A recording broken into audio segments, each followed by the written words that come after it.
بسم الله الرحمن الرحيم. فريق جوال الخير يقدم لكم هذه المادة. أومن كان ميتا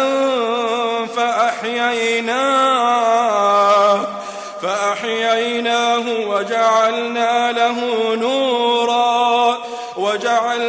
له نورا يمشي به في الناس. يا إخوتي في الله، أعرف أن فيه من الشباب من كان يشجع البخاري بن سعيد، والله ما أنفعكم بشيء.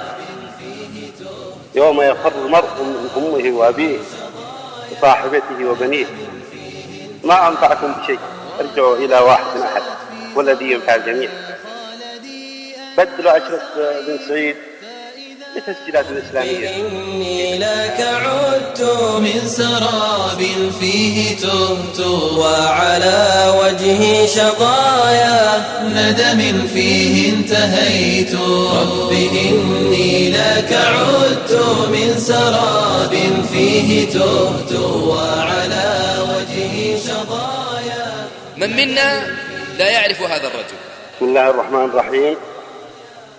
الحمد لله والصلاة والسلام على سيد المرسلين نبينا محمد وعلى آله وصحبه وسلم. أيها الأخوة في الله، أحييكم بتحية الإسلام. السلام عليكم ورحمة الله وبركاته. الاسم فهد بن سعيد بن عبد الله السعيد الملقب، وتعرفون الاسم بوحيد الجزيرة أيام الغفلة، والآن إن شاء الله وحيد الإسلام إن شاء الله. العمر يتجاوز 40، وما ودي أني أعد أحل، لكن الشيء هذا لازم بالصدق. نعم، إنه فهد بن سعيد الفنان الشعبي الشهير الذي يعرفه الصغير والكبير. فهد الذي خاف المصير وهجر الفن الحقير حتى لقي الله وهو فقير. حياة فهد بن سعيد طويلة، لكني أيها الأحبة سأعيش وإياكم بمشيئة الله تعالى 6 مشاهد من حياة هذا الرجل، كلها مليئة بالأسرار والعبر. المشهد الأول، ابن سعيد الفنان. في هذا المشهد أعرض لكم صورة سريعة لابن سعيد الفنان، لا أعرضها والله لتمجيد الفن المحرم ولا لتزيين الغناء الباطل، بل أعرضها ليدرك الشباب وأهل الفن أن هذا الرجل كان يقف على قمة الشهرة والنجومية، ثم رمى بها وراء ظهره خوفا من الله تعالى. بدأ فهد بن سعيد حياة الفن في بداية الثمانينات الهجرية، دخل عالم الاسطوانات، ثم دخل استديوهات الإذاعة في التسعينات، وسجل للإذاعة والتلفاز عددا من الأغاني. سافر فهد لتسجيل أغانيه خارج المملكة. مضت الأيام حتى تحول فهد بن سعيد إلى أحد أكبر رموز الفن الشعبي في المملكة وفي الخليج. صدر لهذا الرجل أكثر من 400 شريط غنائي جعلته الفنان الشعبي الأول في المملكة، وبلغ إيراد أحد إصداراته الغنائية 1,000,000 ريال. وانهالت عليه الألقاب: أبو خالد، فتى الوادي، وحيد الجزيرة، أسطورة الفن الشعبي. وبسبب براعته في العزف كان يلقب بملك العود. هكذا كانت حياته في الغناء. فهل كان سعيدا يا فهد؟ هل كنت سعيدا؟ والله كانت حياتي شقة، تعاسة، لا هي حياتي سعادة أبدا. مطارد وراها المخدرات وإشباع رغبة النفس، مطارد وراها الشياطين، شياطين الأنس ومعهم، ومنين ما راحوا. هذا هو ابن سعيد الفنان. فكيف تاب ومتى أناب؟ دعونا ننتقل إلى المشهد الثاني من حياة هذا الرجل ابن سعيد والميلاد الجديد. بعد سنوات من الضياع يقبض على فهد بن سعيد في إحدى القضايا، فيقضي عقوبة السجن في إصلاحية الحائر بالرياض لمدة 4 سنوات. في أحد الأيام من عام 1408 هجرية كان أحد الدعاة وهو الشيخ عبد المحسن المحمود وفقه الله يدخل إصلاحية الحائر. دخل الشيخ الإصلاحية، ثم دخل العنبر الذي يقضي فيه فهد بن سعيد العقوبة. عندما علم الذين في السجن أن الشيخ يريد مقابلة ابن سعيد نصحوه بعدم مقابلته. يا شيخ، ابن سعيد لا يمكن أن يتوب، لو تاب السجن كلهم ما تاب فهد بن سعيد، أنت ما تعرف فهد بن سعيد، لكن الشيخ أصر على مقابلة ابن سعيد ودعوته إلى الحق. دخل الشيخ وأخذ يذكر ابن سعيد بالله، وسبحان الله بدأ قلب فهد بن سعيد الميت ينتفض ويحيا ويتذكر ويخشى. وفي لحظة ندم وتقرب إلى الله اتخذ فهد بن سعيد القرار الشجاع ورمى بالشهرة والجماهيرية وراء ظهره وتاب إلى ربه. بداية الهداية الفضل يعود لله، ثم للتوجيهات الإخوة الدعاة جزاهم الله عنا الخير.